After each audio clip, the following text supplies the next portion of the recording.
Hey Gino, I missed you today. Looking forward to seeing you during the week. If you want to do a makeup, just check out the BigIslandTinyFootprint.com. Schedule yourself up. Otherwise, we'll see you next week, same time on Tuesday, 11:15. Anywho, here's something to play along with if you get this. We were talking about spider exercises, doing all downstrokes and keeping our fingers close to the fretboard, moving up and having 24 opportunities to just go and attack at this. So what I realized is maybe these strings are a little weird to go through this as that motion. If not, maybe just mute them, meaning don't play anything but mute it so we're not having open notes playing played, and try doing 1, 2, 3, 4, 1, 2, 3, 4 on one string. You can try going down, down, down, down, and then down, down, down, down on the A, then D, then G, then B, then E. When we do this for like 15, 20 minutes at a time,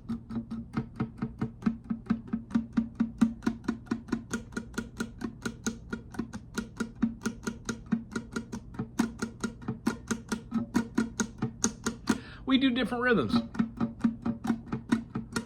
That would just simply be if I played a chord behind it.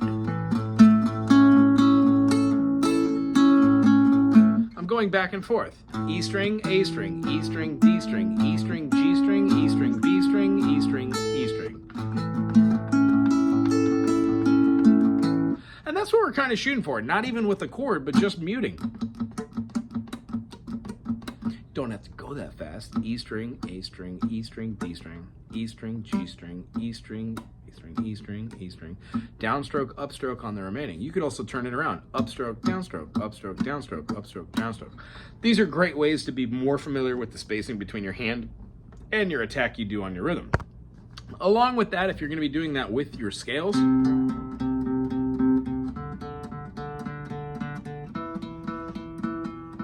you don't always have to do all 7 notes. Sometimes you do patterns of 4 in a key.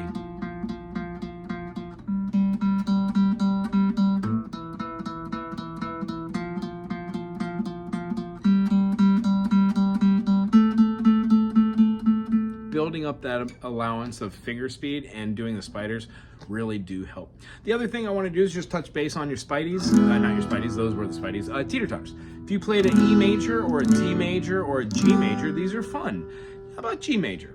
1, rest, rest, rest. What we're going to do is play on the 1, get kind of used to it, and what we like to do is on those rests, change one finger each time to the fingers that aren't on the fretboard.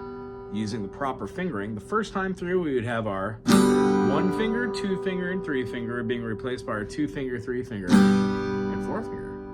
3, 4. You want to switch right after you make contact with the chord, so switch 1 finger, 2 finger, 3 finger. The whole point to do this is to go along with where your fingers are in rhythm and place them on the downbeat. This builds perfect rhythm. Being able to do this allows you to move your fingers and they stop going down as a layering technique and they start to go together as one felt swoop. And that's where we want to kind of get it. So you can play both chords exponentially as faster than what we are, and then it leads us to different places. That's it. Just want to make sure that we know that we can play a G 2 different ways. We absolutely can play a C more than one way. We can play an F pretty much this way, but you could also play it like this or like this. Our C major looks like that, so it's right above it. B flat major is like an A major, but we move it forward. B, C, C sharp, D. And what we're essentially talking about are using the chords that are below the 5th fret, like the D major, the E major, the A major, to play these in different fingerings with our 3rd, 4th finger as well, and then move them up to make bar chords. I know you got this. And what I wanted to do is utilize maybe like different chord shapes. One of the most famous ones that I enjoy playing, let's try it with a C major. Then going up to the D note, let's play the minor 3rd, the F. So we have a D, F. Above it we have a C note, which is D's dominant, and then the pinky is going to play up top on the 6th fret. What a wonderful chord. And this is why I wanted to have this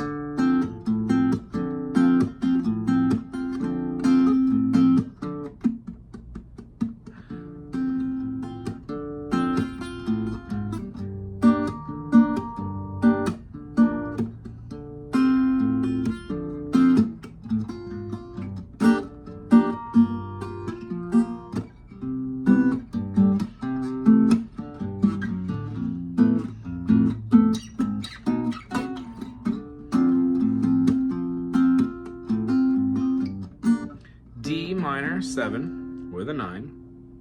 You could even 13s, 11s. And then we're going to be rotating back with our bass. So D, A, D, A, A flat, G minor. And rotate between the G and D. It's 1 and 5. The next chord I played was an C6 or an A minor 7. A minor with the C on it is a C6. And alternate between the C and the G. Down the F sharp to the F. Playing the F major 7, which involves pushing this pinky underneath here, but we're not going to play it improperly like that, so we're just going to move the finger down, cover the F note, and put both of ours down. That's our F major 7. Also, playing it from a C and moving these two up and just playing the E open gives us an F major 7. So over the top, we have D minor to a G minor.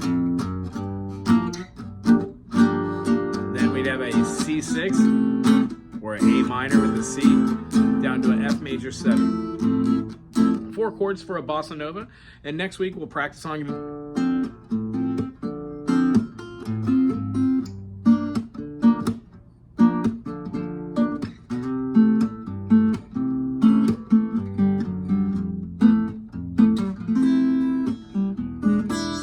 even show some passing chords and have a lot of fun with it. Anyway, I missed you this week. Looking forward to seeing you if you're doing makeup, and if not, I'll see you next week.